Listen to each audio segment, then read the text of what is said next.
Ei.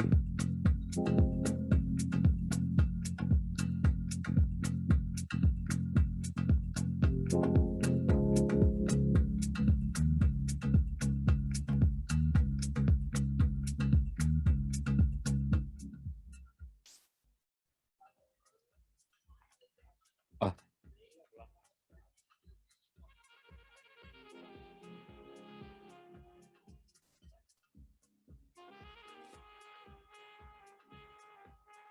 Ei.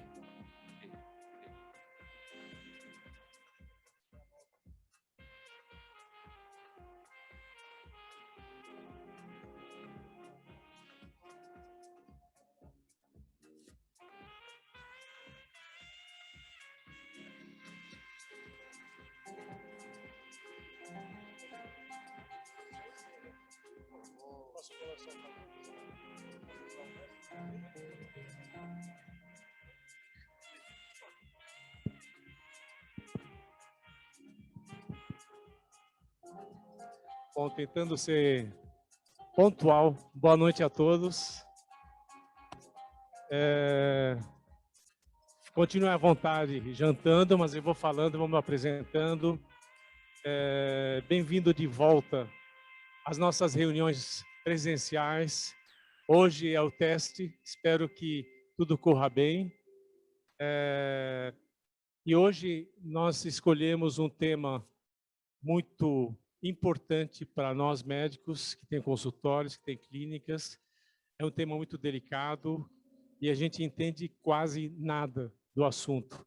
Mas o assunto está cada vez mais à tona e nós precisamos começar a, no mínimo, entender um pouco e se preparar, porque vem coisas aí em cima de nós. E ninguém melhor do que o escritório da advocacia do Maluf, Ricardo Maluf e o Felipe Fagundes. Eles vão nos apresentar especificamente essa lei geral de proteção de dados dirigida a consultórios médicos e consultórios odontológicos, claro, e clínicas médicas, inclusive quem trabalha eventualmente em hospital. Depois da apresentação deles, nós iniciaremos um debate de perguntas e respostas. Muito obrigado e bem-vindos. Boa noite a todos. Em primeiro lugar, agradecer. Eu vou ligar o cronômetro aqui, pessoal, porque o advogado fala muito, então a gente vai pôr o cronômetro para cortar rápido aqui. Muito obrigado à Associação Médica Líbano-Brasileira, é um prazer. Também sou neto de libaneses, sou presidente do Instituto Canum, Instituto de Juristas de Direito, vinculado a descendentes de libaneses. Temos aqui uma grande parceria sempre com a Associação Médica Líbano-Brasileira, desde a presidência do querido Renato, hoje com o Robert. Parabenizo todos vocês, em primeiro lugar, pelo dia 18 de outubro. O que nós vamos fazer hoje aqui é uma pequena homenagem dos advogados ao Dia do Médico. Parabéns a todos vocês. Somos muito felizes de ser bem cuidados por vocês. Esperamos trazer alguma informação para cuidar bem dos negócios de vocês também. Esse é o objetivo de hoje, fazer essa rápida troca. De qualquer maneira, um parabéns muito especial à associação de vocês, a Associação Médica Líbano-Brasileira, todo o trabalho humanitário que é realizado, todo o trabalho de ajuda e apoio aos necessitados do Líbano. Eu tenho feito parte aí de um grupo de doações, eu tenho visto vocês arrecadarem muita coisa, muito medicamento. Eu acho que amanhã nós estamos embarcando aí a 4 toneladas ou 4.000 toneladas que o Jair Bolsonaro nos deu de arroz, indo para o Líbano, e me parece que... Foi confirmado dia 30 de outubro. Está começando o embarque amanhã. Vai finalmente os navios de arroz. E amanhã deve ter uma reunião rápida que participaremos, tentando colocar os medicamentos que vocês arrecadaram, de maneira que eles consigam ser embarcados sem problemas alfandegários. Então, isso é um belíssimo trabalho, parabenizo vocês. Realmente é um trabalho de suma importância e temos ajudado já desde o ano passado, da época da explosão, e o trabalho de vocês, da Associação Médica Líbano-Brasileira, é absolutamente essencial para dar um conforto àquelas pessoas que estão passando por uma crise absolutamente nunca antes vista, né? Tirando as guerras. Passando ao que é o tema de hoje, vou deixar com o doutor. Nós trouxemos aqui um tema pedido do Robert, que é um tema muito atual, a Lei Geral de Proteção de Dados. Eu não ia falar sobre isso, eu falei com o Felipe agora, que a gente abriria para explicar, que há muitos anos a gente lembrava que guerra era guerra de território. Guerra se queria dominar um território, e hoje isso mudou. Hoje todo mundo quer dominar dados. Dado passou a ter um valor muito importante, muito mais que um território, porque a guerra é a guerra do dado. Coincidentemente, eu vou comentar rápido para vocês, há 3 dias atrás a Porto Seguro foi totalmente hackeada. A Porto Seguro, ninguém tem acesso a Porto Seguro. Porto Seguro está hackeada, inclusive Porto Seguro Saúde não consegue acesso a laboratórios, a nada. Estão lá com problemas de hacker, já aconteceu aí com Sírio-Libanês, caso conhecido também do Fleury. Inclusive, a Porto Seguro mandou mensagem que não vai fazer pagamentos por causa do hackeamento. Não vai conseguir. Então, os dados e hackers e proteção. Nós vamos prestar bastante atenção no tema de hoje, que é a Lei Geral de Proteção de Dados. Então, eu vou pedir e vou passar já a palavra para o Felipe Fagundes, que ele é um sócio do nosso escritório, chamado Maluf Rodrigues Advogados. Na qualidade de um dos sócios, hoje ele se dedica a estudar 2 matérias, o direito médico e também a Lei Geral de Proteção de Dados. Então, é uma pessoa muito indicada. A gente vai tentar não ser muito juridiquês. Eu sei que o juridiquês é chato para chuchu. Nós não conseguimos entrar na faculdade de medicina e viramos advogados. Então, eu vou passar a palavra rapidamente para o doutor Felipe e vamos juntos tentar fazer disso um bate-papo. Fiquem bem à vontade, vamos comendo, bebendo vinho e estamos juntos aqui tentando evitar que nos alonguemos demais. Então, Felipe, por favor, vamos seguindo. Obrigado, boa noite a todos. Gostaria, primeiramente, de reiterar as congratulações a todos vocês pelo Dia do Médico, né, e também pelos trabalhos assistenciais da associação, e principalmente pela oportunidade de compartilhar o conhecimento, de suma importância para todos vocês, principalmente pela natureza da atividade de vocês. Bom, eu queria começar falando aí da legislação, que muito embora ela seja muito nova aqui no Brasil, né, ela é inspirada na legislação que existe na Europa, né? Que essa cultura da proteção de dados ela já tem aí uns 30, 40 anos, com registro das primeiras normas dessa natureza aí nos anos 70 na Alemanha. E aí a gente verifica que isso nasce em virtude da percepção global do valor que o dado tem, né? Vemos hoje aí as grandes empresas, Amazon, Facebook e Google, né, cujos ativos são justamente os dados pessoais. E, nesse sentido, o dado pessoal, o que é o dado pessoal? É qualquer elemento que possa identificar uma pessoa. E a própria legislação traz uma classificação do dado como o dado pessoal sensível, que é aquele dado que possui um conteúdo discriminatório e preconceituoso, tal qual a opinião política, a saúde, a vida sexual, o dado genético, o biométrico, quando vinculado a uma pessoa natural. Então, por essa razão, essa legislação ela vem para o Brasil para poder harmonizar essas atividades. Aqui, só para ficar bem claro, ajudar a completar uma informação, vocês, profissionais de saúde, lidam com dado sensível 24 horas por dia. Todos os dados que vocês lidam são absolutamente sensíveis. O comentário que eu fiz com o Robert, até dados étnicos são importantes para certas patologias, né, que acometem pessoas de determinada raça ou de determinada origem, né? Então, tudo aquilo que vocês lidam como dado de uma pessoa, praticamente, é o dado chamado sensível. O dado de convicção religiosa, convicção política, dados biométricos, esses dados que é a biometria, e tudo aquilo que vincula a vida de uma pessoa, é aquilo que vocês coletam diariamente. Então, dificilmente um médico não coleta dado sensível. Ele vive de coletar dado sensível. Então, fiquem atentos, que nós vamos falar muito sobre dado, e é dado que a gente está falando, é o que está na lei, é coleta e trabalho junto ao dado sensível. Melhor. Acho que não está passando o próximo slide. Passou. Sim.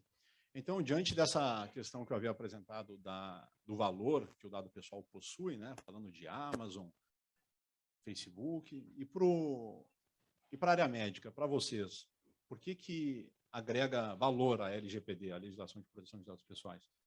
Primeiro, é importante dizer que todo dado que vocês lidam do paciente está envolvido o WhatsApp, por uma discussão de caso, entre uma equipe médica, talvez, um amigo que é médico também, para saber a opinião, o e-mail, em que você transmite um exame, os prontuários eletrônicos, em que, às vezes, não se tem um controle de acesso, em que há informações extremamente vitais do paciente, e também a comunicabilidade, a transmissão, né, o compartilhamento entre laboratório, seguradoras de saúde e hospitais desses dados.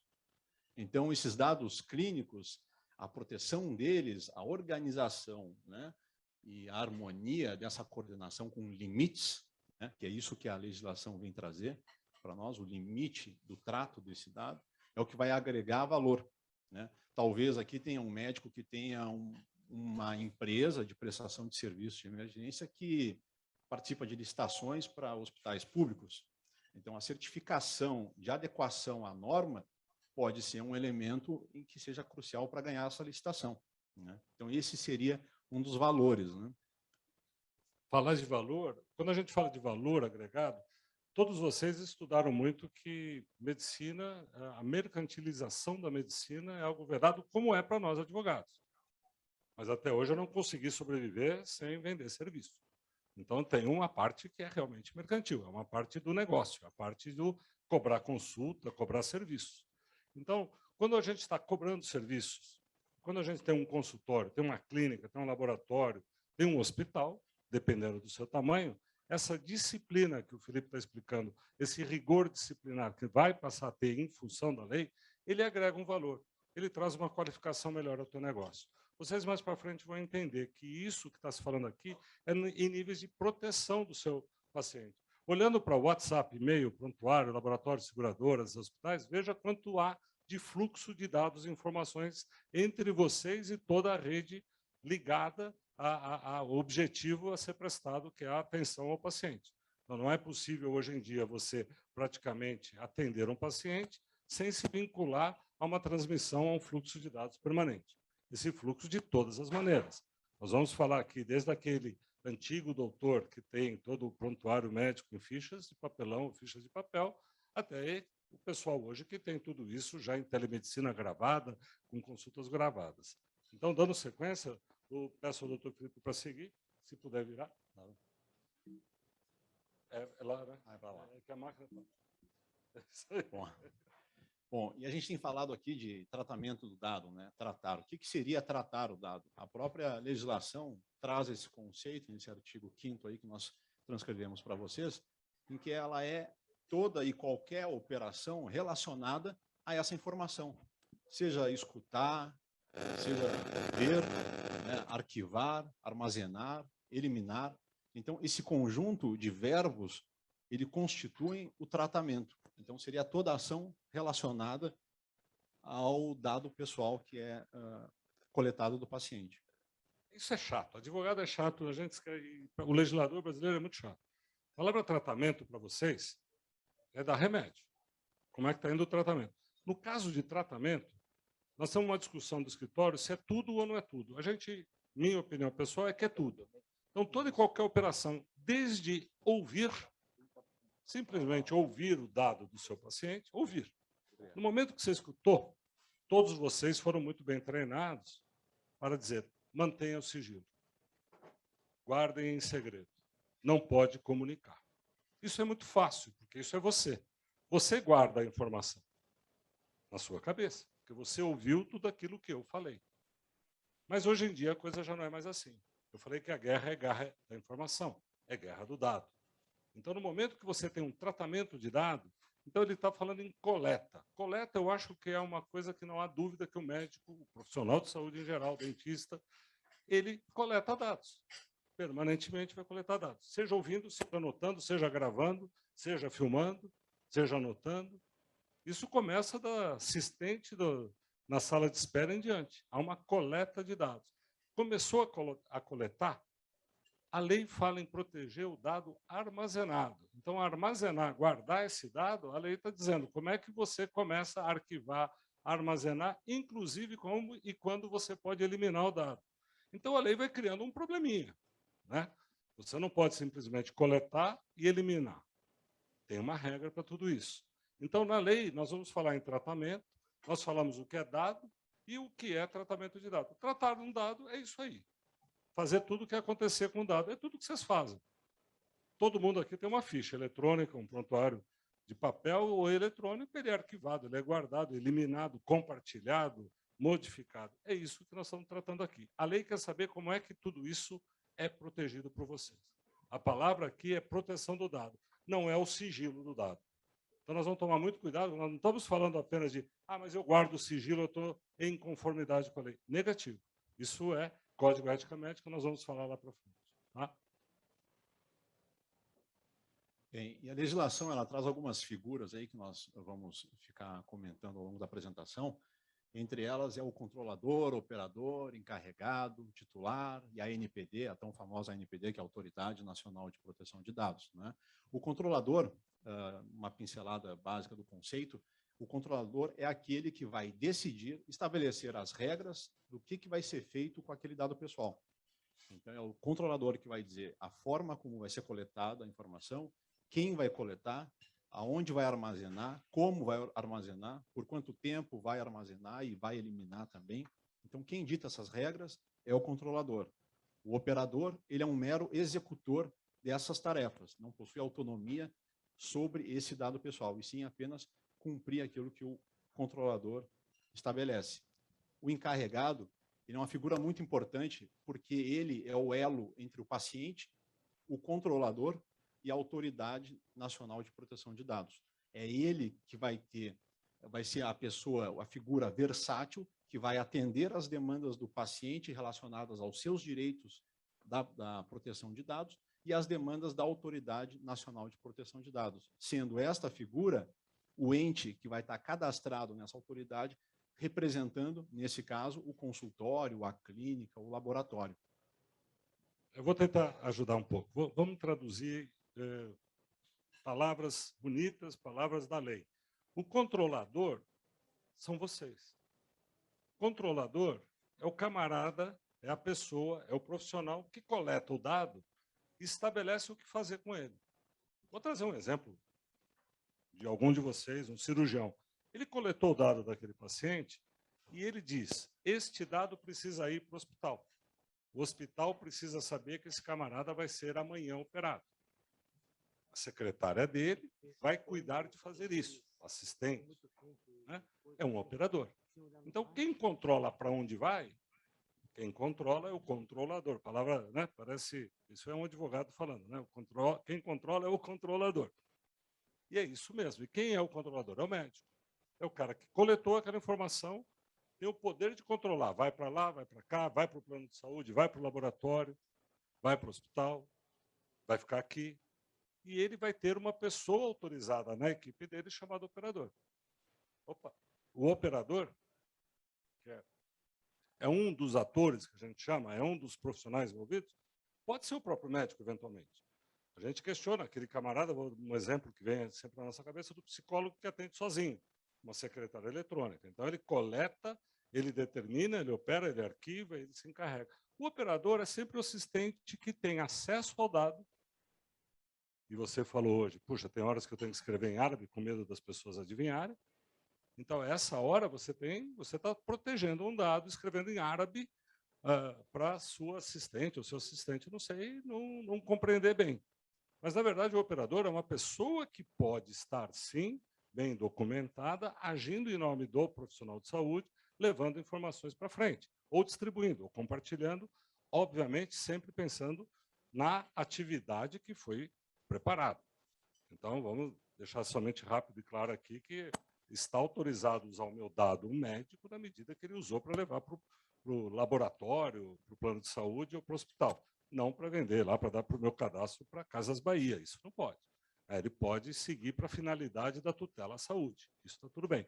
E o encarregado vai ser a pessoa que vai ser nomeada, vai ser treinada para ter o contato direto com a tal da Autoridade Nacional de Proteção de Dados.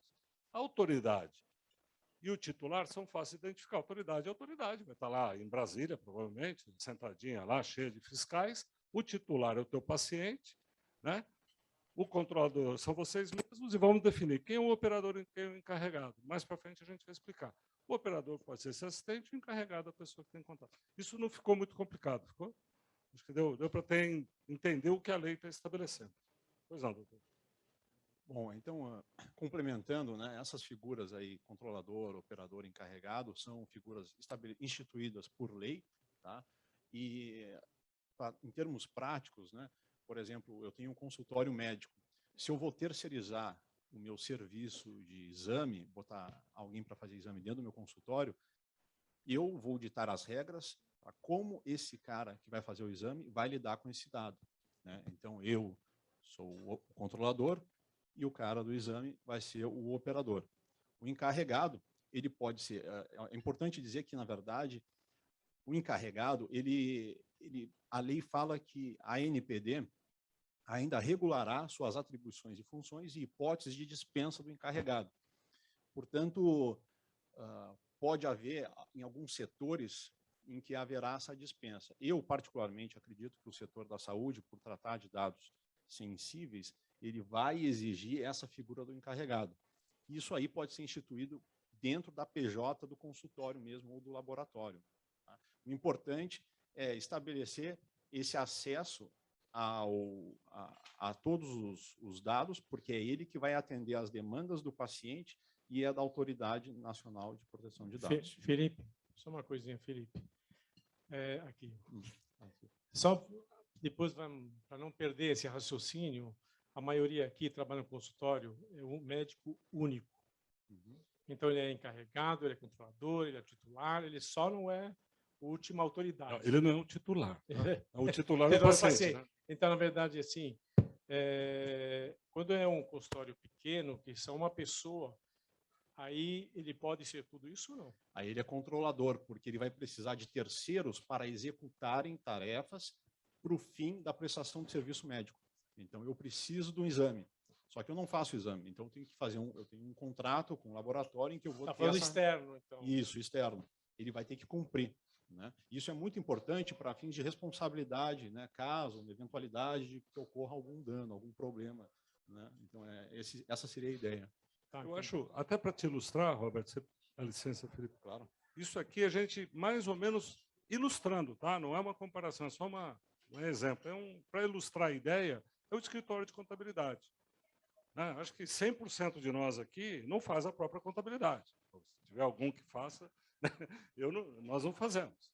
Normalmente, terceiriza-se o serviço de contabilidade e ele é, entre aspas, um encarregado de cuidar disso junto às autoridades fiscais e tributárias. Isso que normalmente nós fazemos. Então, pagamos alguém para fazer isso. Então, no caso da LGPD, mesmo que ele seja aquele profissional individual, autônomo, sozinho, que trabalha ali, ele com uma secretária eletrônica, né? Não sei como é que funciona, mas se ele for assim, ele pode terceirizar esse serviço. Ele deve buscar uma solução, porque ele vai ser obrigado, e nós vamos falar sobre isso já, porque ele é obrigado a ter esse controle de situação.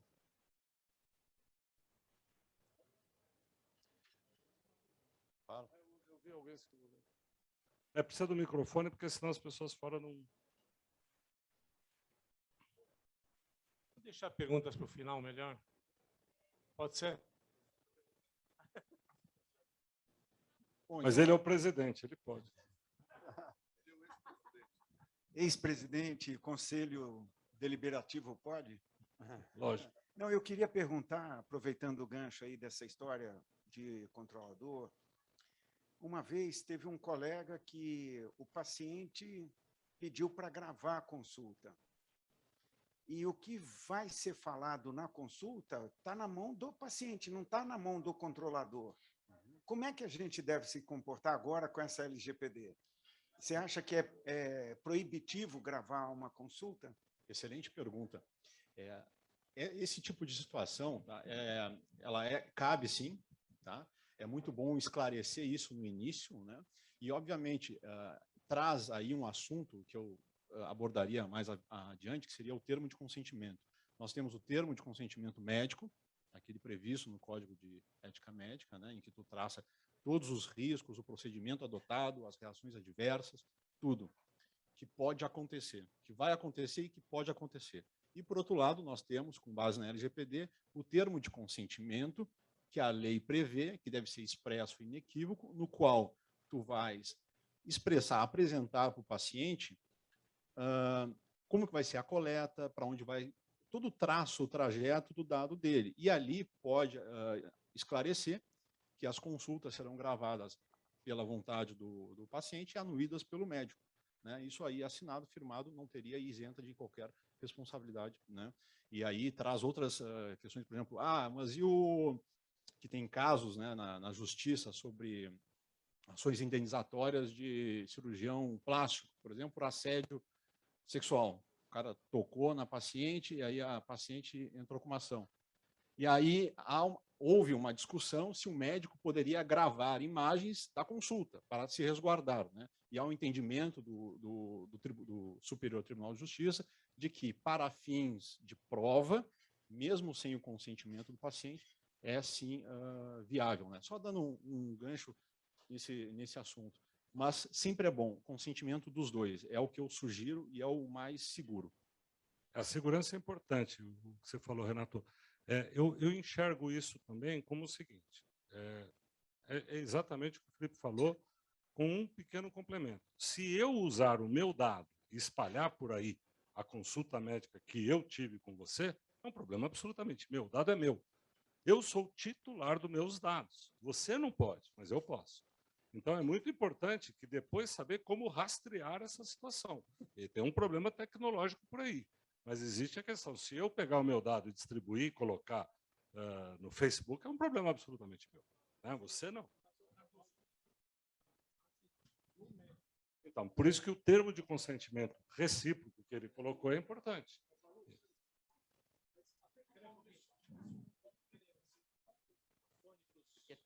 Nos vão escutar, por favor.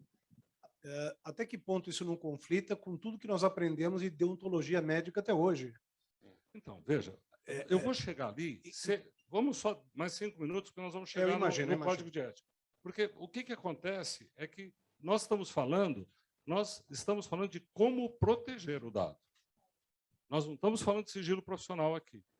Então, lembre que, obviamente, a lei protege dados sensíveis que têm que ser mantidos em sigilo. É claro, né? Senão não teria nenhuma necessidade. Porém, não é o sigilo médico que está em discussão. O sigilo médico, nós vamos tratar dele para você entender um pouquinho melhor, mas essa é uma situação que, hoje, ela está quase incontrolável. Então, como é que vocês controlam hoje, pensando, por que nós estamos aqui? Porque no momento que você tem WhatsApp, no momento que você tem Facebook, Instagram, você tem LinkedIn, quantas redes sociais estão abertas aí e quantas coisas podem ser postadas? Então, realmente, é uma atividade de risco. E aqui eu trouxe julgados do tribunal super recentes que vai te esclarecer o que fazer com isso. Tá? Deixa a gente seguir que você vai chegar lá.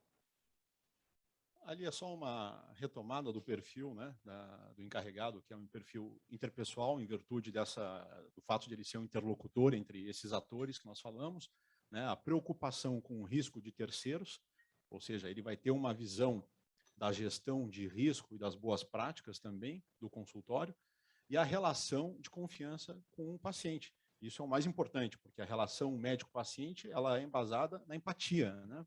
Então, ele vai ter que ter essa incumbência, porque ele é um interlocutor e ele que vai responder às demandas do paciente.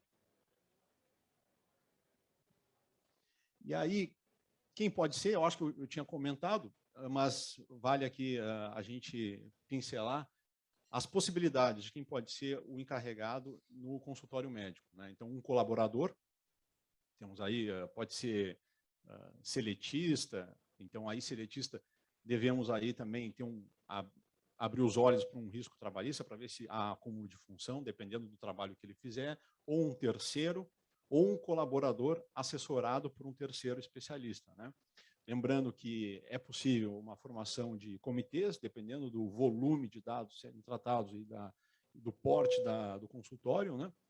E também a possibilidade de pluralidade de encarregados. Então, pode haver mais de um, considerando que somente um é cadastrado na autoridade de proteção de dados para responder às demandas desse ente governamental. Esse encarregado, a gente conversou, a doutora Jorge está sentadinha ali, ela é especialista no direito do trabalho lá no escritório. E a gente comentou e debateu muito o assunto. Isso tem que ser bem documentado. Então, é importante que isso esteja documentado entre vocês e a equipe de vocês.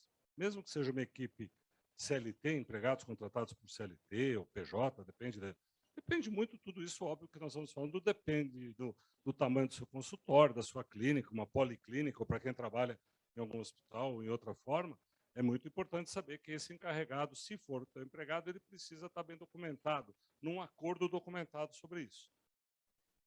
Acho que isso ficou muito ponto de interrogação, né, Elvina? Mas depois eu volto nisso se alguém tiver dúvida. Eu vi que ficou por que tem que documentar com a sua secretária?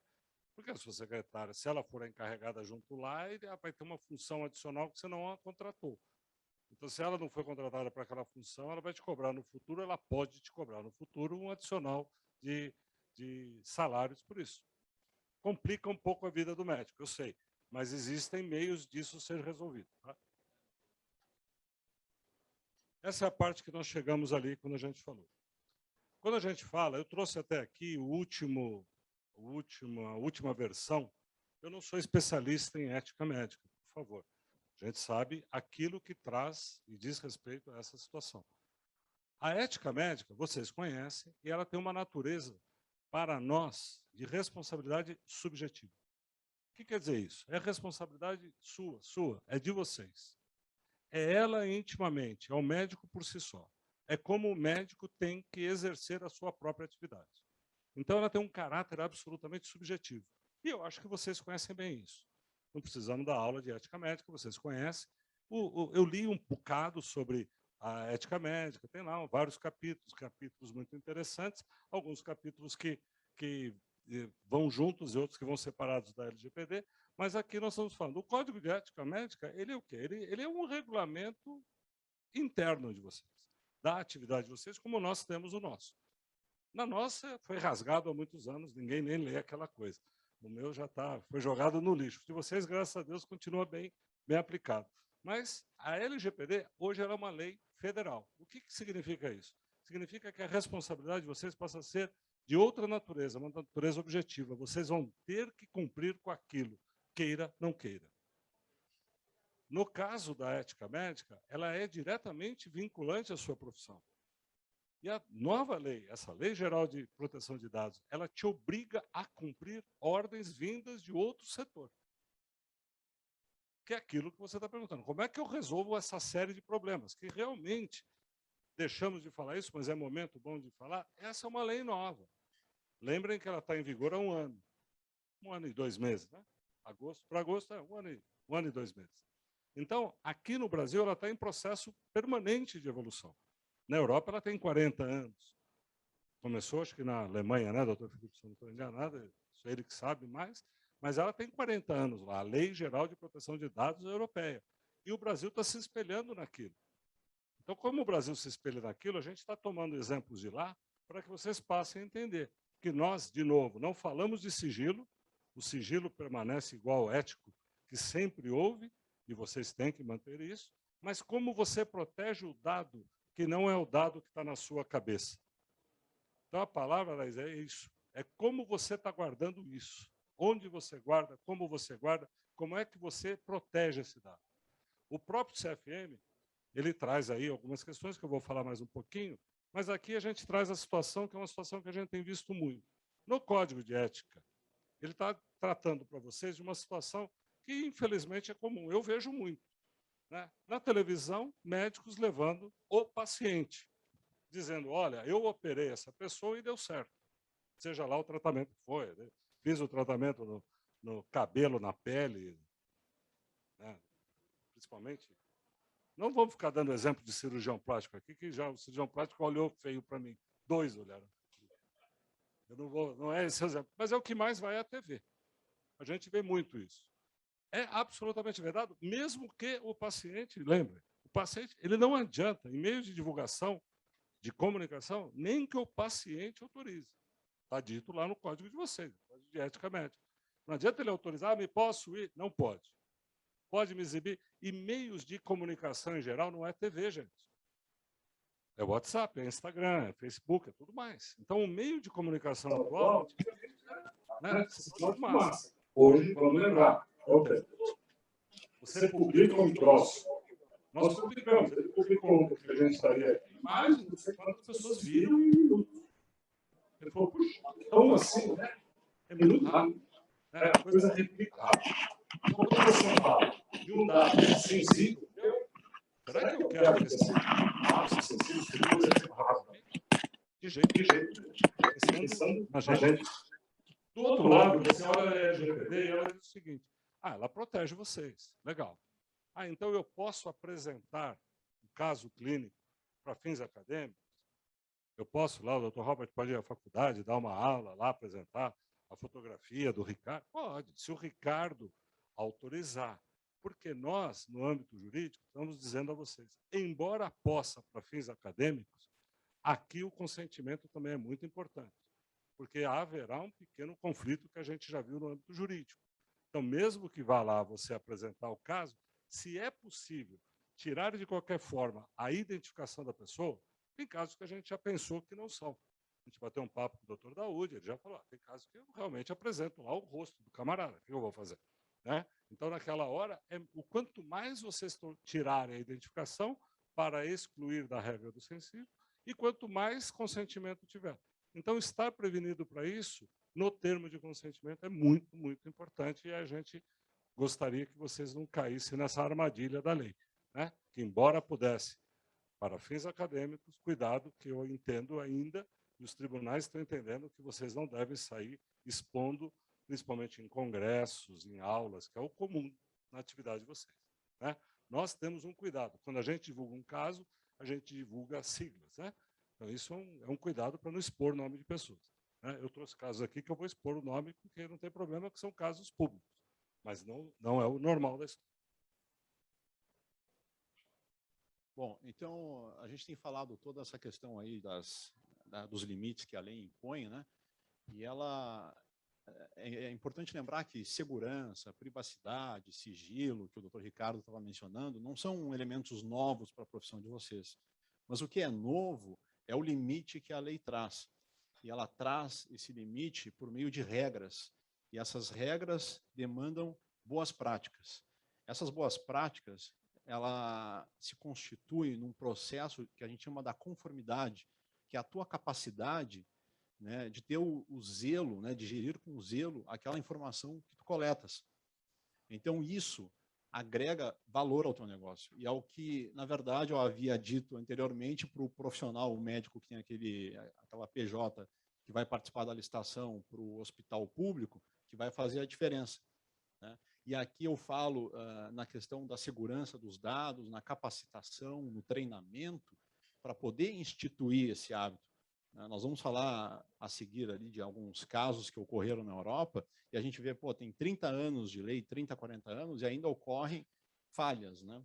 Então, isso é uma coisa que a gente tem que ter em mente sobre a questão da governança, boas práticas, essa necessidade da implementação de medidas que demonstrem essa segurança de custódia dos dados que são tratados. As palavras aqui são bonitas. Governança, segurança, boas práticas e conformidade. Prestem muita atenção nisso. Esse é o grande alerta que a gente trouxe para vocês. Tudo isso que nós falamos é para chegar nisso. Que vocês passam a ter, com a lei, um dever de governança, segurança, boas práticas e conformidade com os dados sensíveis coletados. Esse é o resumo da lei. Como fazer isso? Obviamente, vocês vão ter que estar aí munidos de bons profissionais, bons assessores, para a coisa não acontecer de uma forma errada. Mas a regra geral está aí.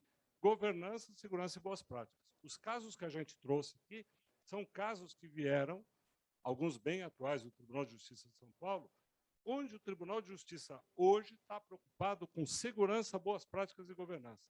Está nem um pouco preocupado com o sigilo de vocês. Então, aquela história de eu tenho que guardar sigilo, tem que guardar por causa do CFM, Conselho Federal de Medicina. Porém, segurança, boas práticas e governança, o próprio CFM já está estabelecendo normas certificadoras mínimas de segurança digital para vocês. Então, de uma certa forma, quando a gente falar em segurança, boas práticas e governança, é muito importante lembrar assim, não pode guardar fotografia de paciente no celular. Lembre, a partir de hoje é proibido. O doutor Ricardo Maluf proíbe que guardem fotografia de paciente no celular. Tenho certeza que a maioria tem. É muito melhor, é muito mais fácil, muito mais prático. Mas você não é uma boa prática, não traz segurança e não demonstra boa governança. E é assim que dá um problema, o problema vai ser pego exatamente aqui. Esse é um gap, é um problema bem sério, bem severo, que já aconteceu e vai voltar a acontecer se não tomarmos cuidado. Nosso tempo está aí. Bom, então eu vou trazer 2 cases aqui que aconteceram na Europa recentemente. O primeiro em 2018, em Portugal, nesse centro hospitalar, a Agência Nacional, né, lá de Portugal de Proteção de Dados autuou esse hospital em 400 mil euros. Por quê? Porque na fiscalização se verificou que o sistema de prontuários ele tinha 900, eu não me lembro o número exato, mas 928 acessos ativos. E apuraram que naquele hospital detinha somente um plantel de médicos ali no número de 248. Então, ali se verificou que havia acesso válido, né, ativo, para médicos que já não trabalhavam mais ali. E de qualquer lugar eles poderiam acessar os dados sensíveis, os prontuários médicos desses pacientes. E isso é algo vedado, são falhas de segurança, né, que foram objeto dessa autuação. A segunda foi de um cirurgião plástico. Então, Daúde fica esperto. De novo, cirurgião plástico. Não é uma perseguição, hein? Fica esperto. Em 2020, na Espanha, esse cirurgião plástico ele detinha um website. E nesse website, a Agência Espanhola de Proteção de Dados verificou que não tinha a política de privacidade e tampouco o aviso de uso de cookies.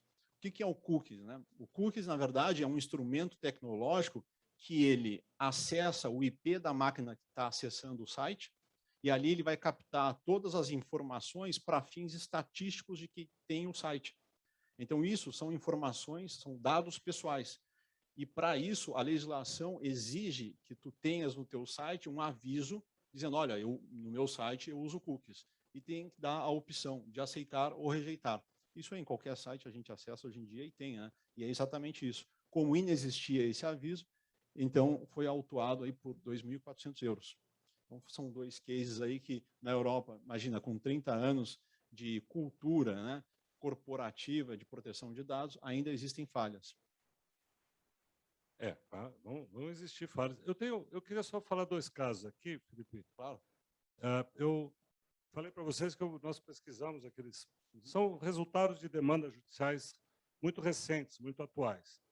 E é triste falar, mas a desembargadora que está quase se aposentando estudou comigo e com minha esposa. Na verdade, nós somos estagiários junto com ela. Hoje ela, doutora Maria Lúcia Pisotti, foi estagiária e hoje ela é a relatora responsável por processos ligados à Lei Geral de Proteção de Dados.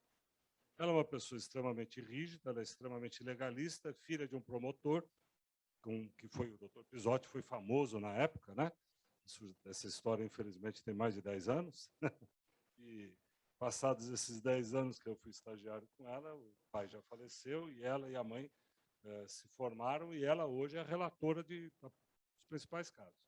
Eu não vou ler tudo, mas um deles é um caso que a empresa, um funcionário conseguiu acessar os dados telefônicos de uma funcionária e passou a um procedimento de importunação sexual permanente, com centenas de mensagens para essa colega de trabalho. O fato da importunação, o fato do trabalho, o fato de todo o incômodo está sendo colocado no processo. Mas onde ela se apega? Quebra do dever de proteção de dados. Ela diz assim, a empresa atraiu para si uma responsabilidade por quebra do dever da proteção de dados. Então, a nossa lei ela tem um complicadorzinho técnico que ela está falando assim, você é obrigado a proteger esse dado. Criptografe, compre lá um sistema Cisco de dupla filtragem, eu não sei qual é. A certificação está vindo para vocês pelo CFM. Certificações mínimas aceitáveis. Quando eu falei, vocês acham que está protegido dado sensível, que é a imagem de um paciente num celular? Não está? altíssimo risco. Então, essa proteção não está, essa relatora responsável por 99% dos processos da Lei Geral de Proteção de Dados, ela já disse, não protegeu, não demonstrou que protegeu, você atraiu para si uma responsabilidade que eu não recomendo. Esse caso não era um caso grande, mas a pessoa levou aqui, acho que 10 ou 20 mil reais de indenização por danos morais, né? E ela disse que, por sinal, parece ser a empresa acobertou o fato de franquear acessos aos funcionários. Isso é grave. Num outro processo, que é um processo também da Eletropaulo, esse eu posso falar, porque ninguém gosta muito da Eletropaulo, já fechou, agora é a tal da Enel, né? A briga é longa, não vou ler tudo, porque é chato, mas eu vou falar para você que ela escreve, isso aqui é frase dela.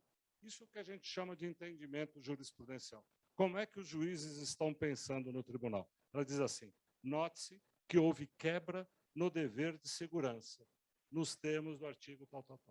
Quebra do dever de segurança na proteção do dado. O que nós temos no meu escritório? O que a gente colocou na nossa equipe, no nosso escritório?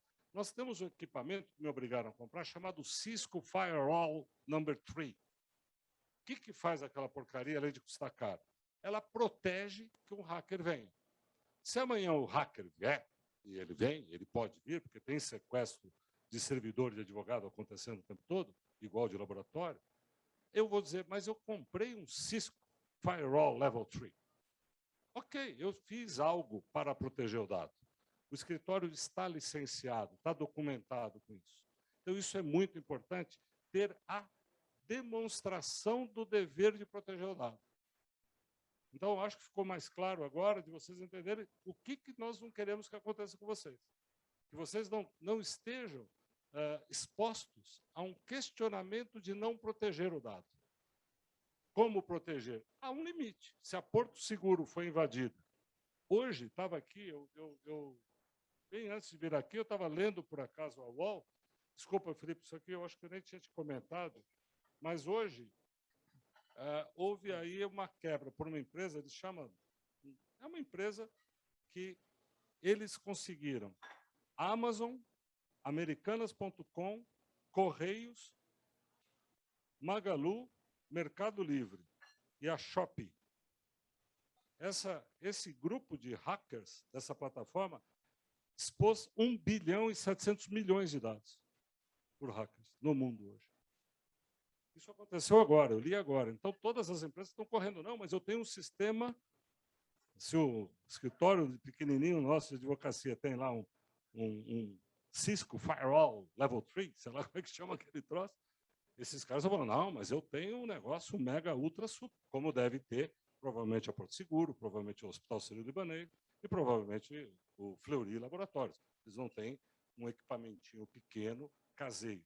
E essa é uma das grandes recomendações que nós vamos ver aí agora, já concluindo, estamos no final, pessoal. Tá? Se estiver cansados, podem falar, a gente corre lá. Bom, e diante de tudo isso, então, aí vocês perguntam, e aí, como que eu faço? Né? Então, eu elenco 3 passos primordiais para a gente poder entrar numa adequação da LGPD. A primeira coisa que se deve fazer é um mapeamento, é uma varredura de todo o fluxo de dados, saber onde ele entra, como ele entra, para onde ele vai, por onde passa, onde é armazenado, para poder fazer o quê? Para poder apontar, indicar as lacunas existentes desse fluxo, né? Então, eu uso o meu celular, ele é pessoal e para o trabalho, é o mesmo celular. Então, aí no grupo da família, tu recebe um link, clica no link, aí entra um vírus espião e acessa todos os dados que os pacientes têm, das fotos, por exemplo. Né? Então, é preciso verificar isso e, a partir disso aí, começar a capacitar as pessoas envolvidas no tratamento desse dado. Né? E aqui, por capacitação, por treinamento, leia-se como uma certificação ACLS, por exemplo, né?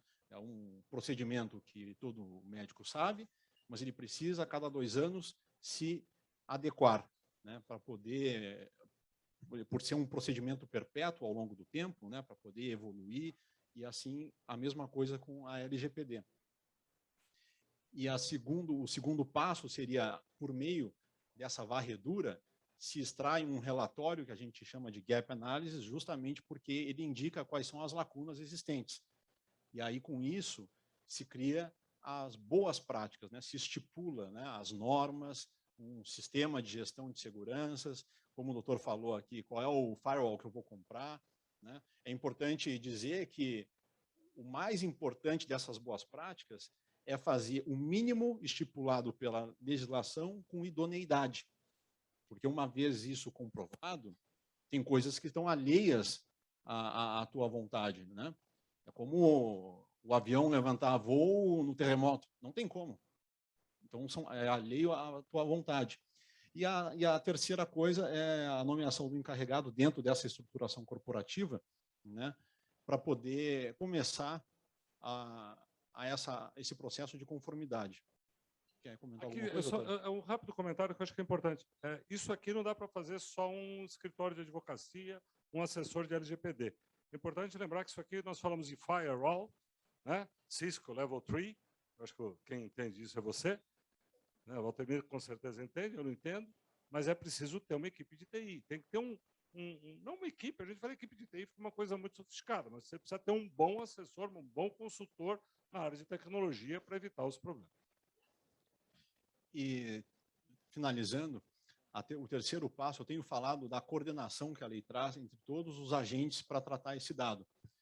Essa relação que o consultório tem com esses agentes dão por meio de contratos. Né? Então, todos aqueles contratos comerciais, operacionais, institucionais, em que contêm dados pessoais ou que possuem reflexos nessa operação, eles devem ser revisados com a inserção de cláusulas específicas de proteção de dados para poder se resguardar e estar em adequação também em conformidade. E o termo de consentimento que eu havia comentado anteriormente, que ele é de extrema importância, e é uma questão que, sem a qual é muito difícil se provar que se está em adequação, porque o termo de consentimento é a prova, né, da anuidade, né, da anuência, desculpe, do paciente com a transmissão, com a coleta desse dado. Eu acho que esse é um dos momentos mais importantes para vocês. Lembrar dos contratos. E aqueles contratos que muitos são verbais. Aposto que cirurgiões aqui contratam os assistentes, as equipes assistentes, sei lá, o que vocês têm lá, instrumentador, anestesista, informalmente, ou porque é uma equipe tradicional. Estou lá há 20 anos, o camarada trabalha comigo e eu não tenho esse contrato com ele. É momento de repensar essa política. Então, a política de proteção de dados ela veio para ficar, ela veio séria. A gente acredita que, a partir de agora, não vejo muito risco de fiscalização dessa autoridade, mas eu vejo grande risco de denúncia. Né? Nós também atuamos numa outra área, que é a aviação, e ali nós estamos fazendo um movimento. Hoje o Brasil ele é recordista mundial de demandas judiciais contra companhias aéreas, e a gente sabe que grande parte são aproveitadores. E vocês estão muito expostos a isso também. Então, a pessoa que vai tirar vantagem, ou tirar proveito de uma situação de perceber um desses gaps que o Felipe falou. Gente, nós estouramos nosso tempo. Estou vendo aqui 9 minutos, você me desculpa, do combinado. Deu agora 10 minutos e 20 estourados, mas estamos à disposição. Agradeço, peço desculpas por ser um pouco longo e ser um pouco técnico e chato, mas nós vamos ficar aqui à disposição de vocês, Felipe e eu, à disposição de perguntas e respostas. As respostas, se souber, vamos responder, senão a gente escreve amanhã para vocês. Eu acho que precisa dar o microfone. Obrigado, Ricardo. Obrigado, Malu. Felipe. Robert. Vai chover perguntas, mas eu, escutando o que vocês falam, quer dizer, 2 advogados, a gente já começa a ficar meio com medo, né? É bom mesmo. Ter consultório médico hoje é complicado. Está minguando, ganhar dinheiro não é assim, está cada vez mais difícil, e as obrigações são cada vez maiores. Às vezes, quando olha isso, como é que fala, puta, vou fechar essa droga, e vou... porque realmente assusta. E dúvidas aos montes nós temos. Acho que aqui vai chover perguntas. Aí você fala, termo de consentimento. O que eu vou escrever nisso? A gente divide tanta coisa com o paciente. Vou escrever o que nesse? Cada paciente que vai chegar no meu consultório, ele vai assinar esse termo de consentimento. No meu sistema que eu tenho, eletrônico, uso há 25 anos já, ele tem só uma estrelinha de LGPD. só colocar o X nele, só se colocar isso e o cara assinar que ele está abrindo mão dos seus dados. Isso é uma coisa assim.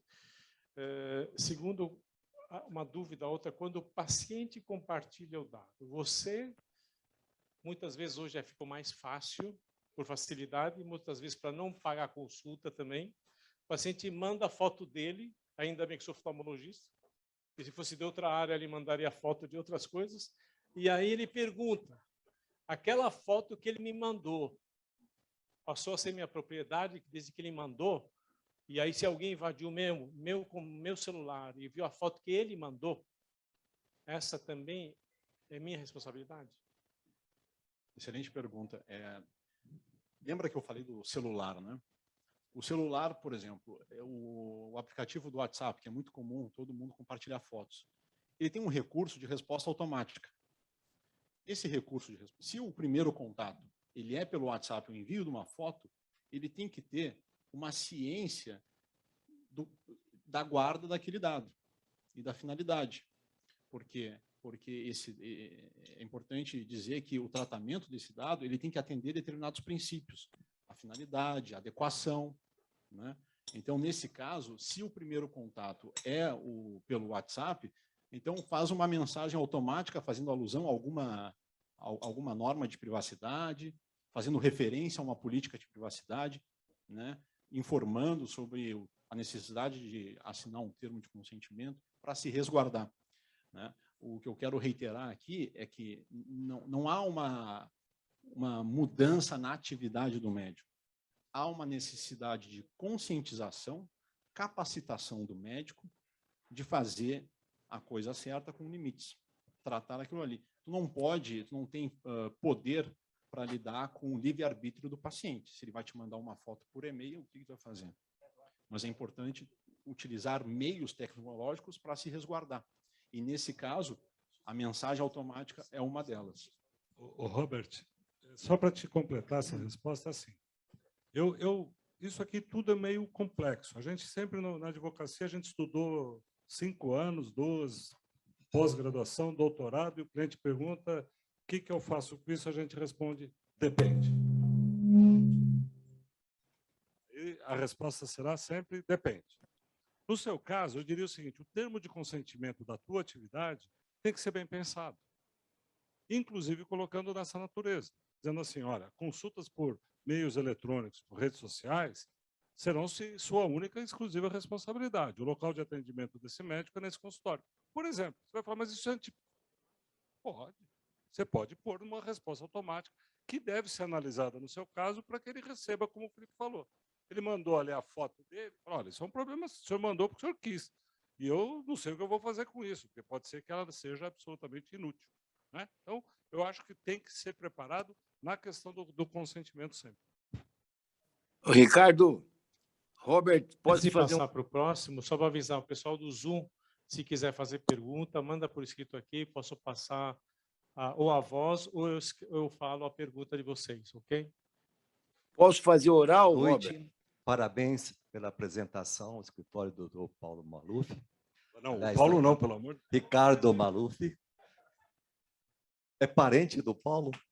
Eu sou herdeiro do Paulo. Então, pronto. Vai levar muito. Quando me perguntam, eu falo, sou herdeiro, depois eu provo. Lá. Muito bom. Eu tenho uma dúvida com relação...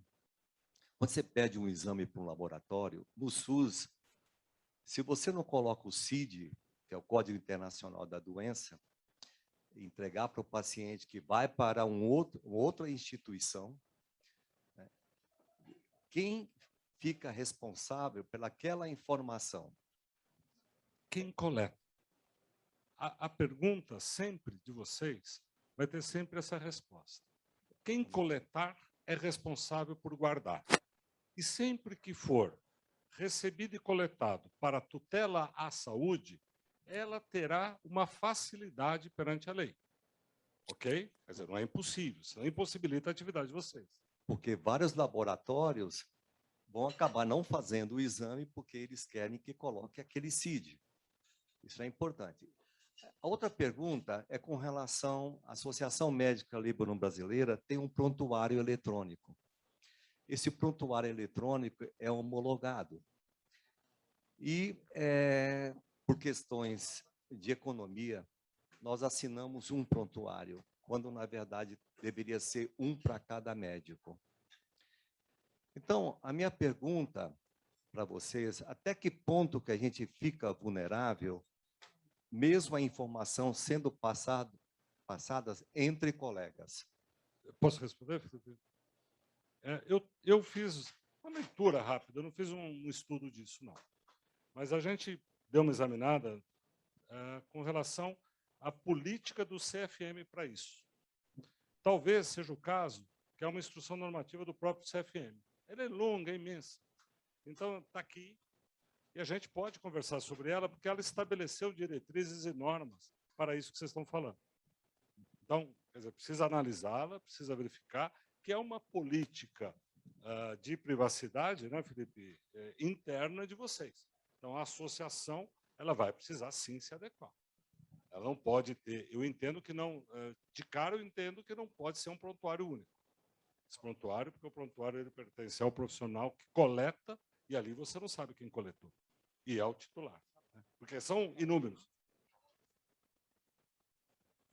Ele coloca o CRM dele. Então, ele tem que identificar, e tem que ser guardado, e aí vem de novo. Quem coletou, ainda sendo pessoa jurídica, ela vai ter o dever da guarda e da proteção, conforme disse a doutora Maria Lúcia, relatora do tribunal.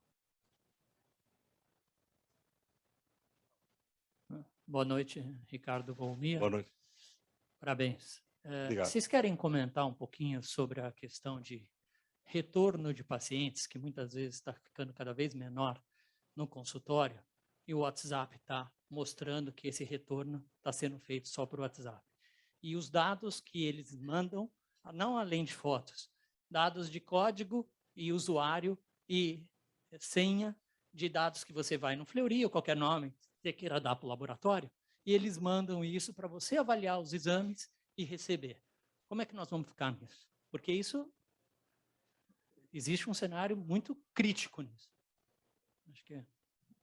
Bom, excelente pergunta. Essa questão aí, ela está muito forte em virtude da pandemia, né? Houve a medida provisória que permitiu aí o exercício da telemedicina e é algo que ainda não está regulamentado, né? Ainda há muitas discussões no Conselho Federal de Medicina e, nesse sentido, com base dessa incerteza, insegurança jurídica, né, o que eu recomendo é atender às normas vigentes, quais sejam atender ao Código de Ética Médica, a questão do sigilo, e a LGPD. Com a LGPD, são aqueles mecanismos, né, de consentimento e anuência do paciente em poder passar por um tratamento dessa maneira, virtual. Né? Agora, é muito importante a gente estar atento aí aos entendimentos do Conselho Federal de Medicina em relação à telemedicina, que ainda é uma incerteza, em virtude de ser algo emergencial, né? Eu acho que a pergunta realmente é excelente, porque eu passei por isso há 15 dias atrás. E passei, lógico. Passei para a minha médica, da minha confiança, e dei lá minha senha, meu login e senha do laboratório, e fizemos o retorno online, né, por videochamada. Né? É ótimo. Para mim foi excelente, até porque ela não precisava fazer nenhum exame em mim, né? Como é que chama? O exame clínico, né? Não precisava mais, já tinha feito. Então, foi só a revisão dos exames. Agora, o que acontece é isso que o Felipe falou. Nós temos que ficar muito atentos, e é por isso que a gente fala em terceirizar um pouco essa assessoria, porque a lei é nova, a LGPD é nova, ela tem 1 ano, e o Conselho Federal de Medicina está evoluindo, e a tecnologia não para de evoluir. Então, são situações que vão começar a caminhar e deve começar a ter uma efervescência de debates. Então, a gente deve acompanhar. Eu entendo, nesse momento, que vocês... Eu acho que a solução que o Felipe trouxe é uma solução muito fácil. Eu acho que no WhatsApp, ter aquela resposta automática inicial, dizendo que aquilo é uma medida emergencial, é uma facilidade de comunicação, mas que aquilo não traz segurança e que você está tomando cuidado de guardar.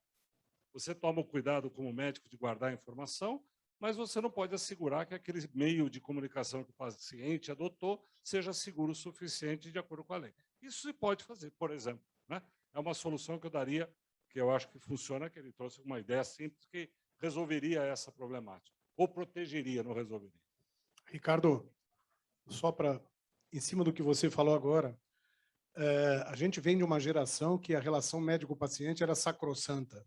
Era muito mais que santa, era sacrossanta. E eu queria saber dos envolvimentos passivos e possíveis, né, na possibilidade de negligência de eu cercear informações ao meu paciente no WhatsApp, por exemplo. Tá? Quer dizer, ele me pergunta os resultados dos exames, ele é meu paciente, eu vou lhe dar esse resultado porque eu fui criado para isso, e eu poder ser punido amanhã por isso. Seria punido por quem? Por uma eventual quebra de sigilo, uma vez que alguém poderia atravessar essa informação. Tá? Então, quando a gente falou... Ricardo, entendi. Os meus envolvimentos éticos, essa paciente vai e abre uma queixa contra mim amanhã no CRM. E aí eu respondo, e onde fica a LGPD nessa hora? Veja, eu acho que é um risco que essa geração vai correr grave, porque não há limite para isso. Né? Está funcionando bem? Tá? Eu acho que não há limite para a tecnologia hoje. Eu adorei, eu vou falar para vocês como paciente. A minha médica ela é desse grupo, infelizmente ela falou que não poderia vir hoje. Eu adorei aquilo. Falando para vocês, eu achei sensacional. Para mim foi a coisa mais prática do mundo. Fui lá, ela examinou, pediu os exames, fiz os exames, voltei, passei o login e senha, ela faz do WhatsApp, não saí do consultório. Para mim aquilo funcionou, que foi uma maravilha. Ainda que vaze aquela informação, eu não tenho nenhuma pretensão de brigar com ela. Não, eu, Ricardo, não tenho, mas você pode ter o maldoso. Então, no maldoso, eu acho que cabe a prevenção, cabe um alerta. Eu acho que o alerta ele é muito importante. Fala assim, eu recomendo que você venha ao meu consultório. Eu recomendo que você venha aqui e eu te presente. Caso você queira isso, não posso garantir a segurança de uma legislação vigente contra mim. Bom, afinal, é o que eu faria. É chato? É chato. Desculpa, Felipe, é só um rápido comentário. Eu tive uma irmã muito doente nos Estados Unidos, há alguns anos. Ela faleceu lá e eu recebi, como parente dela, um livro, um manual com 4 volumes. E eram volumes de orientações de como eu deveria proceder em qualquer circunstância. A linha A, H, B, era uma coisa absolutamente horrível. Não sei se vamos chegar a esse ponto, mas nós estamos iniciando para isso. Então, hoje, a reflexão que eu tenho, e Felipe e eu estamos trazendo para vocês, reflitam sobre um pouco dessa mudança. Você não vai ter muita escolha, assim. Você vai ter que, infelizmente, como eu, que tive máquina de escrever manual, hoje tenho que trabalhar com computador. Né? Então, assim, é lamentável, mas é irreversível. Né? Eu sei que não vai ser mais uma relação sacrossanta. Ela vai ser mais fria, ela vai ser mais objetiva, porque há responsabilidades, há um tribunal de olho em vocês, e nós estamos aqui falando aonde? Itaim Bibi, Jardim, São Paulo, um centro rico, né, próspero. Vamos pensar também em Piroró da Serra, né, que lá tem outros regimes de trabalho, e outros níveis de profissionais, e outros níveis éticos. Aqui, talvez, os níveis sejam... É melhor se proteger e achar esses alertas. Ricardo e Felipe, parabéns aí pela apresentação excelente. Eu queria fazer uma pergunta, não é necessariamente para a nossa situação, mas para os esteticistas e para os cirurgiões plásticos, para os dermatologistas. Eu estou vendo o Cid aí online, talvez o Cid possa complementar aí essa pergunta, mas eu queria saber, por exemplo, esses profissionais, eles dependem de documentação de fotos, né? O pré e o pós-operatório, né? E, habitualmente, não se assina nenhum termo de consentimento de documentação do pré e do pós, né? Isso eu presumo que depois da apresentação de vocês tenha que ser consagrado, né, pelo uso, né? Exatamente. O termo de consentimento ele é essencial para dar obter aquela anuência, né, do tratamento que vai ser dado àquele dado. Então, é importante dizer que nada vai mudar no fluxo dos dados. O que vai se ter vão ser seguranças. Então, por exemplo, a questão do hospital. Ao invés de 900 médicos acessarem o prontuário, vão ser só aqueles médicos do caso, né? Então, se o paciente precisa, se os dados dos pacientes precisam ser repassados para terceiros, para quê? Para a realização daquela prestação de serviço, não há problema nenhum. Não há problema nenhum. E é importante dizer que há exceções, né, para a realização do que a gente chama da tutela da saúde. Por exemplo, o médico, ele tem que dar as informações do paciente para poder receber os honorários médicos da seguradora, né? Esse tipo de compartilhamento de dados é um dado que não precisa da anuência, do consentimento do paciente, porque é algo inerente ao cumprimento de uma regulamentação ou de uma lei. É preciso... Há uma aspa aqui. O plano de saúde exige o CID. Ele tem esse direito? Para recebimento de honorários, sim. Aí é a doença do paciente. Havendo uma regulamentação que assim o dá o direito de exigir para o cumprimento da legislação, sim. E ele é o coletador. Quando ele coleta como plano de saúde, como operador de saúde, seguradora, não importa, ele coletou. Ele também compartilha com você a responsabilidade de guardar, armazenar e proteger o dado. Ou seja, essa informação, à medida que ela se replica e é compartilhada, todos terão que guardar, são corresponsáveis. Exatamente. O doutor advogado médico, José Maluf, sabe bem disso. Então, quer dizer assim, se alguém invade o plano de saúde, você é corresponsável. Veja, aí entra na governança. Então, quando cair uma perícia médica na tua mão para fazer, e você for verificar o consultório de algum deles, você vai verificar se houve boa governança, boa prática e boa segurança. Então, você fala, mas eu passei buscando o que o Felipe falou, buscando o quê? Tutela à saúde e compartilhamento com operadores e compartilhados obrigatórios da operação. Então, o plano de saúde, eu não tenho como não passar. Eu não tenho como não passar o hospital, não tenho como não passar o laboratório. Vocês estão envolvidos com esses atores da própria atividade fim. Agora, se é para atividade fim, ok. E isso, com boa governança, também ok. Aí entra, ele está falando de compartilhamento, só de um paciente ligado à doença X. Só que o meio médico compartilha e discute casos entre si. E agora ainda mais por WhatsApp, né? Porque às vezes a gente compartilha ou para tirar dúvida, ou para mostrar o caso, para aprendizagem, ou seja, o que for. Como é que entra isso também? Esse é um elemento complicador. A legislação permite o compartilhamento do paciente com os médicos do caso. Essa é a regra geral.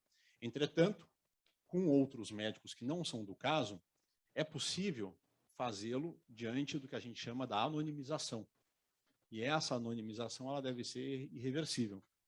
Então, se eu vou compartilhar alguma informação, ela não pode, quem está recebendo a informação não deve ser capaz de identificar quem é a pessoa. Lembra que a lei fala dado sensível é aquele que é identificável. Então, quando é identificável, então o que a gente faz no direito? A gente tira e põe sigla. Então, eu não ponho lá Eletropaulo, põe uma sigla qualquer, E, ponto, e acabou. Empresa E contra João da Silva. Né? A gente muda isso. É recomendável que você também coloque a palavra linda que o doutor Felipe fala, que é anonimização, e que obviamente, fale de caso clínico, não fale de pessoa identificada. Algumas perguntas do pessoal que mandou online. Doutor Youssef pergunta, no âmbito do consultório, falando comigo, né, como você mesmo colocou, com 2 médicos e uma secretária. Nesses casos, a secretária pode ser operadora dos dados. Lembrar o seguinte, está lembrando realmente um fato. A secretária, os funcionários não médicos têm acesso somente à ficha de identificação do paciente. Não tem acesso à ficha médica. Então, essa secretária lhe pergunta, pode ser a coordenadora? Saiu recentemente uma publicação da NPD tratando aí das figuras de controlador e operador no âmbito da saúde. Quanto a controlador e operador, se essas pessoas forem da mesma pessoa jurídica, então é a mesma pessoa, não segrega a pessoa física. Por quê? Porque a secretária está subordinada à ordem do médico. Concordam? Que é o controlador. A pergunta, acho que do Youssef é se ele pode ser o operador, se pode ser encarregado e se pode ser. Ela pode. A PJ. vamos pensar PJ, não a pessoa física. Então, não é o Felipe médico que vai ser controlador operador, mas sim o consultório do Felipe e aqueles que embaixo estão. Secretária. Existe a figura da secretária que não necessariamente faz parte de uma PJ. O consultório médico, ele pode contratar uma secretária no consultório, sem CPJ. Exatamente. E ela está vinculada como? Por regras trabalhistas que incorre o quê? A subordinação. Se existe a subordinação entre as pessoas, então está dentro da mesma PJ, está debaixo do mesmo guarda-chuva.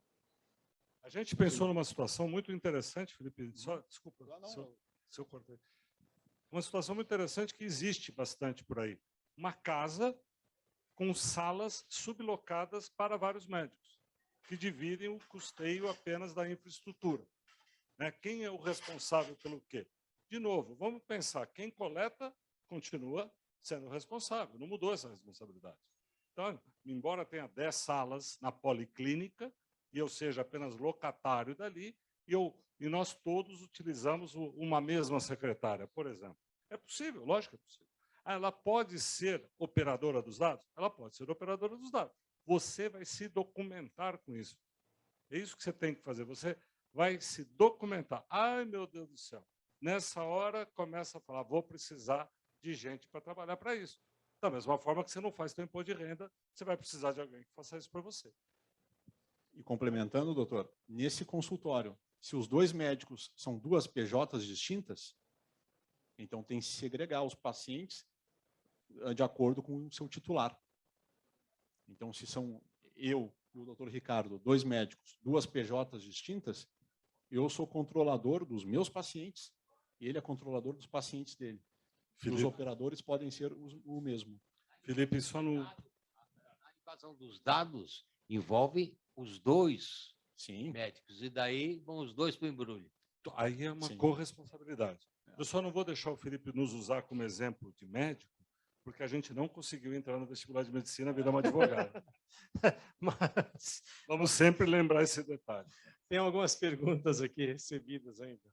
Na teleconsulta, também há armazenamento de dados e garantia de segurança na troca de informações? Eu adoro essa pergunta. Eu acho essa sensacional. Então, vamos lá. Porque ela é um complicador absoluto. Eu fiz a consulta com você, meu médico. Fizemos teleconsulta por nossa escolha.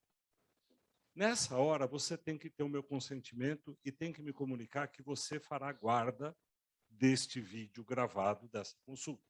E você é responsável por essa guarda, mas não é responsável se eu, Ricardo, divulgar aquela imagem. Agora, eu posso ser responsabilizado se usar a tua imagem devidamente, sem a tua autorização como médico. Então, é nessa hora que o termo de consentimento deve colocar isso com clareza. É complexo, é chato, deve ser horrível, mas as pessoas vão começar, igual usar cinto de segurança, pessoal. Vai chegar o dia que vai ser normal você chegar a minha filha levantou. Ela foi ao médico e ela trouxe o termo de consentimento bastante completo da clínica dele. Está lá, bonitinho, e ela não achou ruim. Né? É jovem, ela olhou e falou, ele está certo, ele está se resguardando desses problemas. Numa consulta dessa, por exemplo, eu tenho feito, sei lá, por instinto, quando eu vou fazer uma consulta, às vezes por telemedicina ou por WhatsApp, eu pergunto para o paciente, primeiro por escrito, depois eu pergunto falando, durante a conversa, você concorda em continuar essa consulta por WhatsApp e dividir a imagem? Aí o cara fala, não está assinando nada, mas fala, concordo. É um consentimento. Isso é um... Então, veja, hoje em dia, nós fizemos uma reunião há poucos dias aí de negócio. O doutor Murilo, eu, tal. E eu avisei as pessoas, e a gente avisa, falou, olha, a reunião está gravada, querem continuar? Eu vou continuar gravando. E ela funciona como um documento do que foi decidido ali. Está guardadinho, está lá, e o advogado do outro lado ligou para a gente e falou assim, eu também quero cópia. Né? E mandamos cópia. Ninguém é contra, porque nós falamos várias vezes, ninguém é contra, por favor. E acabou. Se resolve de uma forma moderna de resolver. Outra pergunta que chegou. Quais os principais desafios para a implementação da LGPD na área médica? Cultura. aculturar todos vocês, aculturar pacientes e médicos. Vocês, assim, tem uma conversa nossa que ela é assim, qual de vocês estudou na faculdade de medicina sobre gestão de consultório? Quantas disciplinas sobre gestão do, aspas, business medicina? Eu duvido que tenha havido isso, né? Não houve isso. Houve medicina. Aprende aí, abrir barriga, mexer na barriga, mexer no nariz, mexer no coração. Isso vocês aprenderam. Então, eu vejo que é um desafio, porque hoje vocês têm que olhar e falar o seguinte, eu não sou mercantilista. Ok, nenhum de nós quer ser. Eu também não acho que eu seja. Mas eu cobro pelo meu serviço, você cobra pela tua consulta. É óbvio. Você é um profissional. Então, essa história da mercantilização é muito antiga. E nós temos que olhar e falar o seguinte, hoje eu sou um profissional, eu tenho responsabilidades tributárias, trabalhistas, previdenciárias, éticas, comerciais, e por que não eu também tenho que me preocupar nisso aqui como um business, não como um mercenário que só deixa o cara morrer aqui se ele não me pagar. Não é isso. Mas eu acho que você ter critérios de gestão e governança no negócio de vocês, que pode ser um consultório individual, uma policlínica ou um hospital, é um dever nosso. Só não fomos treinados para isso. Vocês não foram. Infelizmente, porque nem tempo tiveram. Estudaram por medicina. Essa é uma realidade que a gente debateu bastante. Felipe e eu falamos muito sobre isso. Eles não tiveram, os caras nem sabem. Na verdade, a gente adora cliente médico, porque o cliente médico sempre faz algum negócio errado, que sempre não sabia como fazer, porque nunca aprendeu. Aí volta e nos procura, mas tinha que assinar o contrato. Eu falei, lógico, você tinha que ter lido antes. Vou corrigir, Ricardo. Na verdade, não é que o médico não sabe, ele sabe. Mas o médico acha que ele não tem tempo para isso, ou ele não é importante. Só que aí ele acaba tomando. Eu vou falar para você o que é real. Eu vou dizer para vocês, no nosso escritório, todos que sentam ali tentam nos enganar de alguma forma. No caso de vocês, não. Então, vocês foram mentalmente treinados a acreditar, porque acham que a relação é sacrossanta, que foi você que falou, que acham que aquela pessoa se abriu completamente, com total seriedade, com total sinceridade. Então, o médico ele não é treinado a duvidar das pessoas como nós somos. Essa, tirando a brincadeira e falando muito sério, eu acho que vem muito daí. Por isso que vocês não têm muito pé atrás nos negócios. E nós temos os dois pés atrás nos negócios. Eu recebi mais uma pergunta, essa aqui crucial. O que fazer caso tenha ocorrido vazamento de dados? Bom, se ele tomou todas as medidas cabíveis, a legislação ela diz que, se tomadas todas as medidas cabíveis, não há como tu responsabilizar o controlador ou operador, porque é importante dizer aqui que controlador e operador, a responsabilidade ela é solidária. Isso significa o quê? São corresponsáveis. Não importa de quem foi a culpa. Entretanto, a legislação ela permite, né, na esfera civil, o que nós chamamos de ação de regresso. Se eu sou controlador, eu dito as regras de como fazer algo, e o doutor Ricardo é o operador, se há um vazamento, quem tem que executar as tarefas que eu dito? O operador. Se, na verificação de culpa, eu apurar que ele falhou, eu posso entrar com uma ação de regresso contra ele. Agora, se ele cumpriu todas as regras que eu estipulei, e há a verificação das boas práticas, então por exemplo, hackeamento de informações, né? Se eu tenho todas as medidas possíveis, se eu comprei o Cisco XYZ, né, não tem como ser responsabilizado, porque é alheio à minha vontade. Sabe essa pergunta? Porque não sei, as coisas correm, alguém ficou sabendo, então, quando a gente ia fazer essa noite sobre esse assunto, e fui contactado por seguradora. Falar, quer dizer, está começando a pintar seguro para consultórios médicos e clínicas médicas específica para a Lei Geral de Proteção de Dados. Já tem. O produto já está à venda. Pois é, né? Nós temos uma pólice de seguro no escritório. A legislação brasileira ela é tão dinâmica e tão complexa que vai virando, que nós somos cobertos por uma pólice de seguro se eu te orientar com uma lei que foi revogada há mais de 90 dias. Então, eu tenho 90 dias para me atualizar. Se eu eu respondo uma coisa, falo, mas a lei mudou. Eu falo assim, meus amigos, não deu tempo, né? Porque eu não conseguimos ficar lendo lei o dia inteiro. Então, essa falta de atualização. Para vocês, o seguro é muito recomendado. Eu faria e ele não é caro. Obrigado. Eu acho. Não vendo o seguro. Alguém tem mais uma pergunta? Por favor.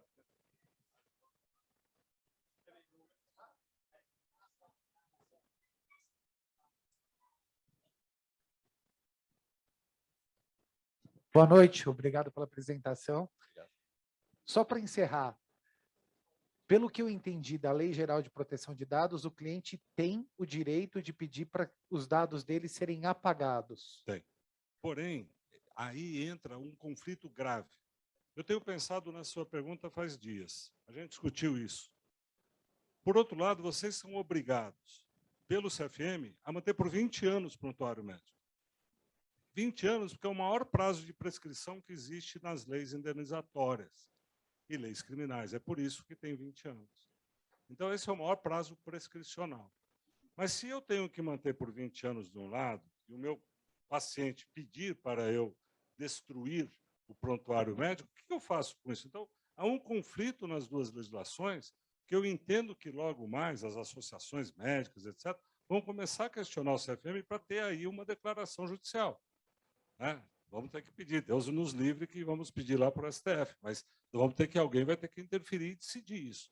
Porque, ok, se eu peço para destruir o meu prontuário, que eu não quero, o médico vai destruir um prontuário que, pelo CFM, ele é obrigado a manter por 20 anos, como é que vai ser resolvido isso no futuro? Eu vejo que há um conflito de interesses judiciais aí.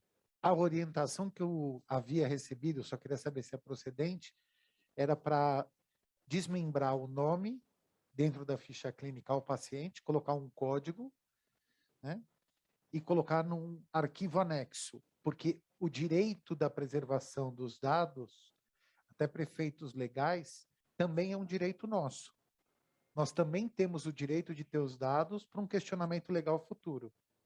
Procede? Eu entendo que sim, é uma boa solução, porque o que você deve arquivar e manter arquivado é o caso clínico, não identificação da pessoa propriamente dita. Mas o caso clínico, amanhã, minhas iniciais, você coloca lá minhas iniciais e coloque um código. É uma boa solução. E acho que essa solução, porque como é que eu entendo isso? Nós destruímos acho que mais de 20 anos de arquivo do escritório. Mas, ao mesmo tempo, nós criamos arquivos digitais de 20 anos. E falamos para o cliente, eu vou destruir, mas eu menti para o cliente. Eu vou destruir o original ou você paga aluguel de arquivo, porque eu não tenho mais onde guardar papel aqui. Ao mesmo tempo, eu guardei aquilo ali, como uma preservação do meu interesse, não mais do paciente. Agora, a destruição definitiva, porque ele não quer ter relação com você, não pode, porque ele te exclui um dever ético profissional, que é diferente do interesse da LGPD, que é um dos conflitos que a gente falou. A última pergunta. Quem utiliza software em consultório, os softwares de gestão de todos os consultórios, eles são obrigados a respeitar a lei da Sociedade Brasileira de Informação em Saúde, SBIS. E não existe hoje, pelo que nós andamos vendo, nenhum software para uso amador que respeite essas leis. Que seria a NGS 1 e a NGS 2. Como fazer nesse caso? Eu não conheço nem essa 1 e a 2. O que eu acho, depois o Felipe vai completar, que ele estuda muito mais o direito médico que eu, mas uma questão muito relevante que eu tenho. Nós somos obrigados, vocês também já, nós temos certificados digitais que comprovam nossa assinatura digital no mundo jurídico, isso vale para impostos e outras atividades. É algo semelhante. O que a gente recomenda e não falamos, não sei, eu não lembro se nós falamos aqui hoje, mas é muito importante que vocês trabalhem com plataformas e softwares reconhecidos e de primeira linha. Óbvio, não vou falar isso aqui, mas é óbvio que nós não podemos usar um amador ou um pirata. Então, porque eles não entram na linha da segurança e boas práticas que a doutora Maria Lúcia falou. Ela está dizendo, eu estou preocupado, eu estou olhando para isso. Você me demonstra que isso aí é um software? Eu comprei ali na Santa Efigênia um softwarezinho que faz gestão do meu consultório. Não é negativo. Hoje em dia, nós temos que estar atentos que isso não pode. As certificações do que nós lemos esses dias, o CFM tem já várias instruções normativas colocando a esse respeito. Mas pode. Dois pontos muito rápidos. Quanto à primeira pergunta, a legislação, a LGPD, ela traz hipóteses de quando tu tem que excluir o dado, eliminar. Uma delas é quando prestado serviço, e a outra, quando que se excetua a eliminação, ou seja, se perpetua, se justificável. Então, essa aí é uma hipótese que justifica a manutenção do prontuário médico. Quanto à questão de software, é importante ter em mente o quê? Que qualquer questão tecnológica que tu vais usar tem que ter de uma certificação, né, legalmente aceita. Tendo isso, tu estás resguardado porque está legalmente aceito, não é nada obscuro, né, e ilegal. Nós, no escritório, usamos Microsoft Teams. Por que eu uso o Soft Teams? Porque ele faz parte de um pacote de serviços vendidos pela Microsoft que eu sou obrigado a pagar. Aquilo é licenciado, reconhecido, público. Então, se alguém falar, você usou um troço que vaza, fala, briga lá com o Bill Gates, não briga comigo. Eu comprei o produto reconhecidamente de ponta, né? Pagamos por algo de ponta, algo de tecnologia. Bom, gente, vamos... Tem mais o Assad, vai falar uma pergunta, depois o Ricardo Gominha, e vamos encerrar. Quem quiser mais, faça curso com eles. Porque senão vai muito tarde agora, né? Com esse negócio da lei de proteção, lei geral de proteção, como vai ficar a situação dos fofoqueiros?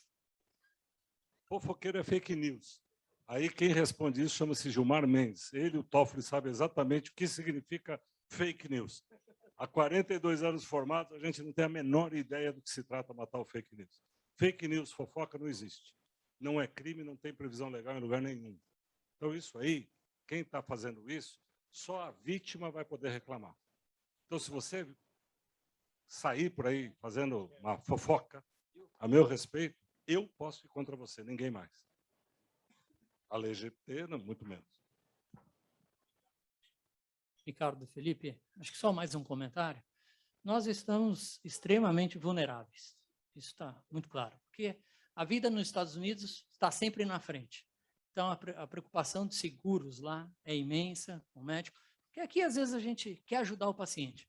Então, muitas vezes, até coisas off-label nós fazemos para tentar ajudar o paciente. Então, a gente se torna vulnerável.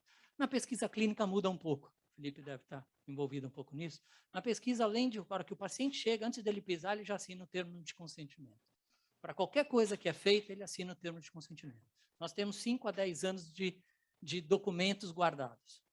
Mais uma coisa, né? Então, para coletar-se um sangue, é assinado um termo de consentimento. Então, esse comentário de pesquisa clínica deve ser pensado e usado isso talvez para a vida de consultório também.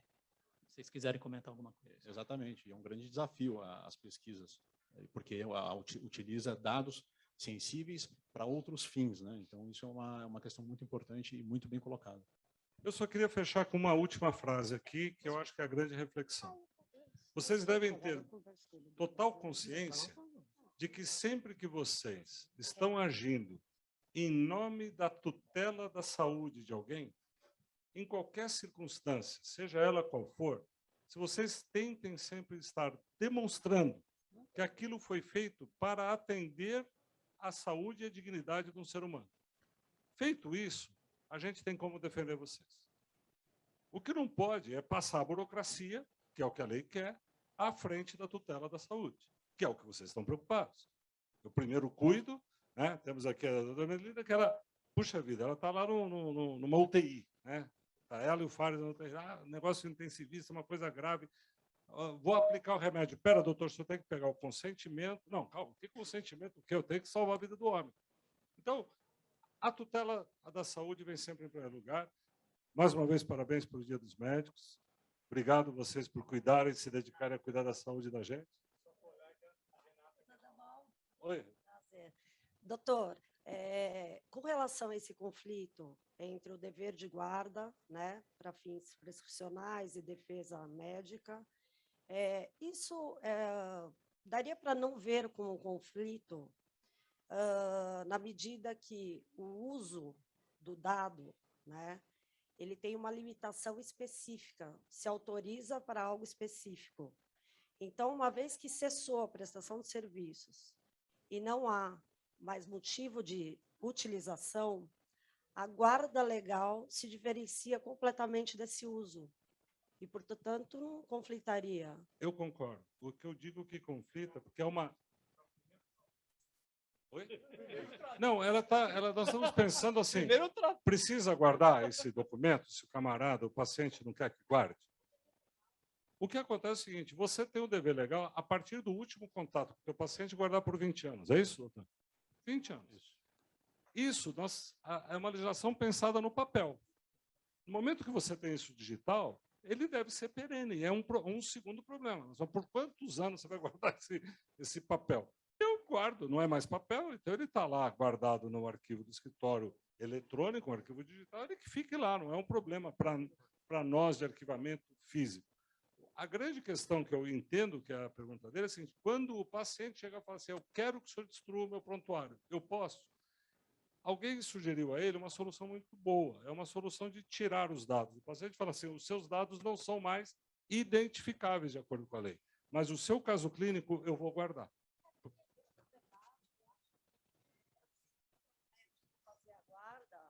O meu ponto é possível o médico fazer essa guarda por ser um dever legal e porque esse dever legal, ele extrapola o limite de uso do dado, porque quando o paciente fornece, ele fornece para determinado exame, para determinada situação clínica.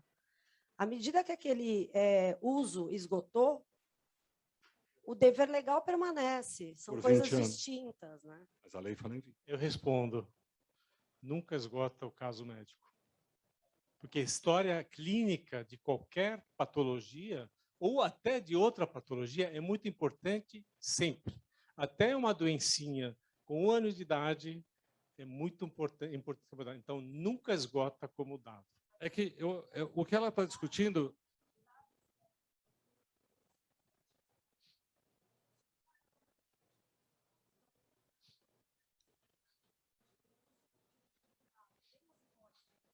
Eu posso te proibir de usar os meus dados. Eu posso proibir Esse o senhor paciente de vai usar. para outro médico. Porém, o médico tem que guardar.